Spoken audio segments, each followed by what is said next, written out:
This is my M1 Max MacBook Pro 16, and I've been using it daily alongside my MacBook Pro 14 for the past month. I've got to say, this is the single most powerful laptop that I've ever used, and I really like it. However, in that past month, there have been some real problems that I've noticed, and these could be deal breakers for you depending on how you use your laptops. So what's the good, the bad, and those potential deal breakers over the past month?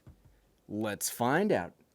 Take that, Apple. And while we're finding out, I'd like to thank today's sponsor, Squarespace. What's up, everyone? I'm the Everyday Dad, and if I can figure it out, you can figure it out. So oof. That intro hurt to type into the script, and it hurt even more to say out loud, because when it's working, this is the best laptop that I've ever owned in my life. It's crazy powerful, lasts all day, has the nicest screen that I've ever seen. I mean, for the price of this machine, it should do all of those things, right? But there are some real issues that I've uncovered that make me have to default back to my M1 Mac Mini from time to time. Okay, good news to everybody. I'm not gonna dance around it, and I'm not gonna say, stay tuned to the end of the video to hear what these transgressions are. No, I said it, and we're gonna start off with the negatives today.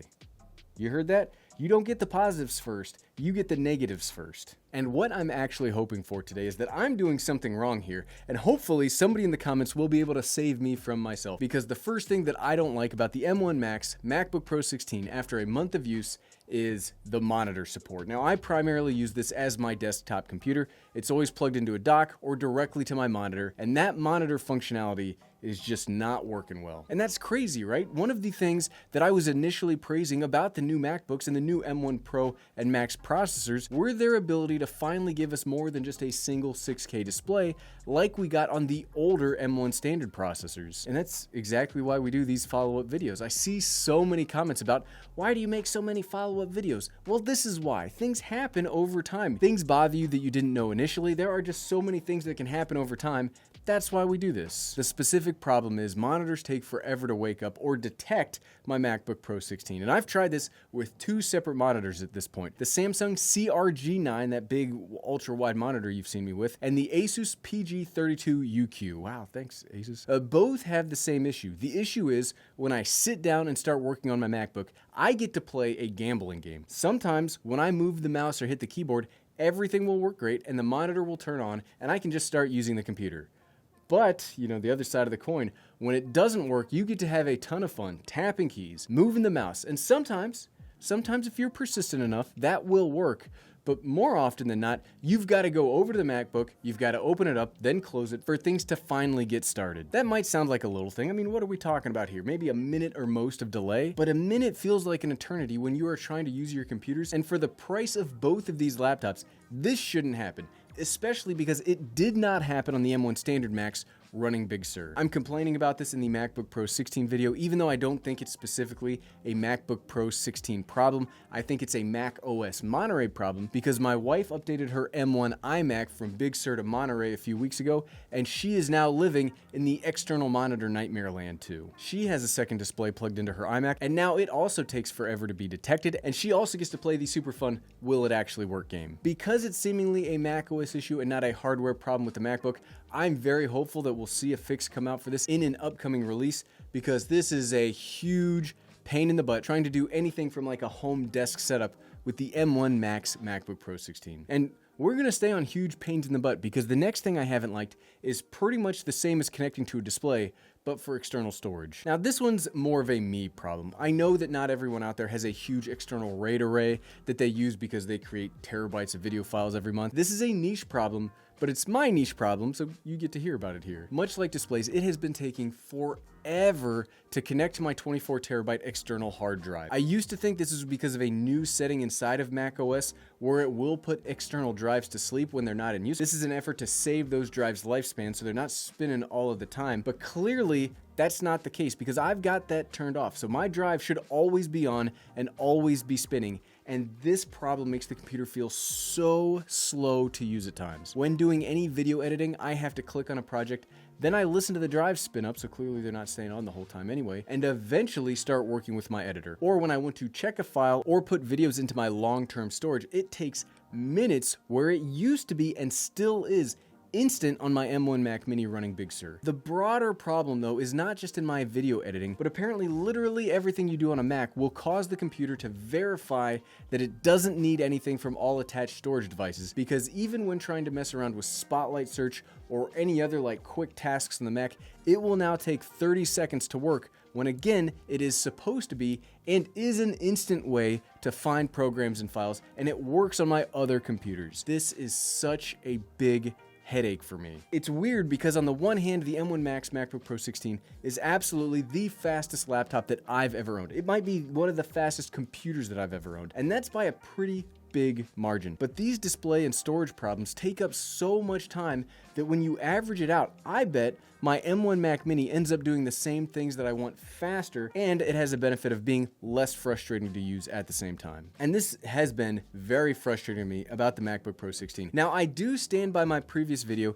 and that this is a good computer, and we will talk about the things that I've continued to like in a second. But these operating system problems remind me of my headaches with Catalina a few years ago, and they need to be fixed real quick, because if we remember, Catalina caused me to leave Mac for a few months until Big Sur came out. I don't want to do it again, but I will use what works, and this is kind of frustrating to use at the same time. That's a lot to complain about, but that's not to say that I dislike the M1 Max MacBook Pro 16, or I wouldn't recommend it to somebody. I'm still using mine. It's that when you like something so much, the problems irritate you all the more, because you could see how good it can be, and you really just want to get it that little extra steps to make it perfect. Okay, so let's move on to the things that I've continued to like over the past month. Obviously the power. The M1 Max, when running even at half speed, is literally the fastest laptop that I've ever seen. And it's like a productivity laptop, right? I've been running games, I've been doing video editing and the likes of all that stuff over the past month, and I've never even come close to the top end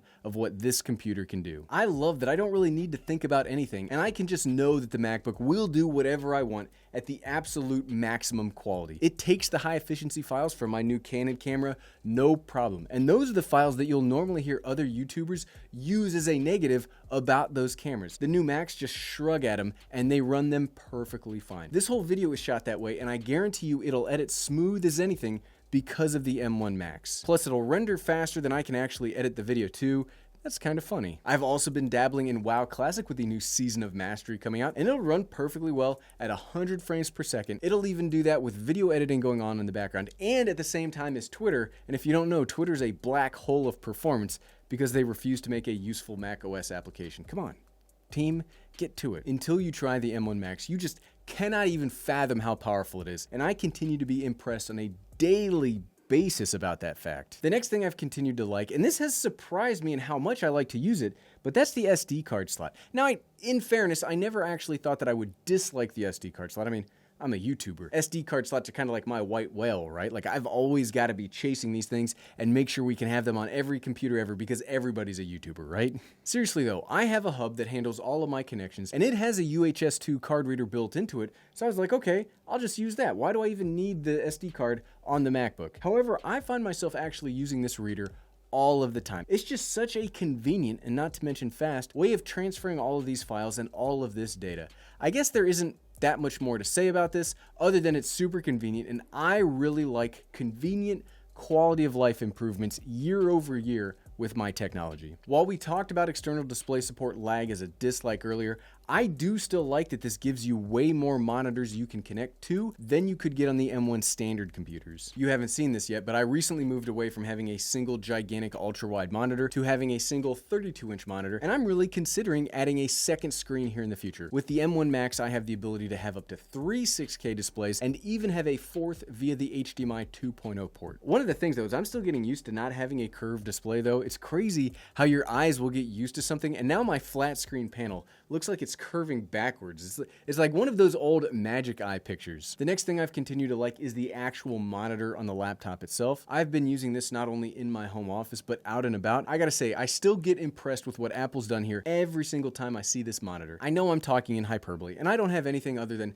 the official specs really to talk about if we want to talk hard facts of the display, but this is a beautiful laptop screen. I've never seen anything that looks better than it. Yes, other companies out there do good work with monitors, but holy cow, this is just the best screen I've ever seen, let alone that is on a laptop. Yes, it's got a notch, but the next thing that I've really liked is what's housed in that notch. That 1080p camera is actually pretty good. And I've been using this more and more as my web conferencing tool. And it's been getting a ton of work because it's the holiday season. And if you are a product-based YouTuber, you basically live in web conferences throughout the holiday season. The framing of the video is a little tight, and I do wish they'd use something like the ultra-wide angle camera from the iPad mini, Pro, and the Generation 9. But it's pretty darn good for what you get, and it's infinitely better than the awful 720p web camera that Apple used to use. Your video conferencing tool doesn't need to look like a fancy YouTuber video, but it's gotta look decent, and thankfully, Apple has moved into decent territory here. And the last thing I've really continued to like about the M1 Max MacBook Pro 16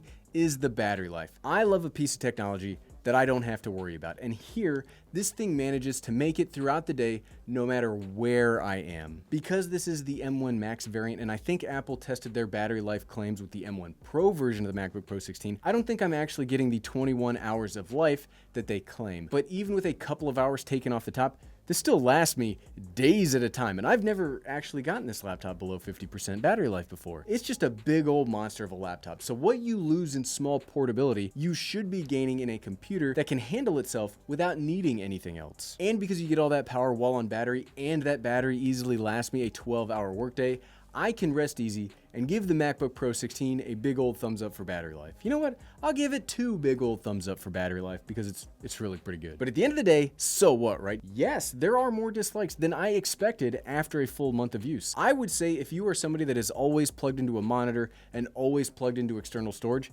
maybe you should wait on purchasing one of these MacBooks. You might find that because of all the delays and slowdowns, your old computer is on average just as fast as this new one, and that's a painfully bitter pill to swallow. However, if you do everything internal to this computer, I can easily recommend it. This is without a doubt the fastest, best looking, most portable, large laptop that I've ever seen, and I'm still just as crazy about it today as I was when I first unboxed it. Please, Apple, please, if you are watching, fix the monitor and external storage headaches so this can reign supreme as my favorite laptop of all time, because it really is if we can fix those 2 problems. Today's sponsor, Squarespace. You can create your own very beautiful website. Squarespace is the all-in-one platform to build a professional website, online store, or portfolio. It's so easy to claim a domain/URL, create a custom site that matches your style, and brings your ideas to life. Head on over to squarespace.com for a free trial, and when you're ready to launch, head on over to squarespace.com/everydaydad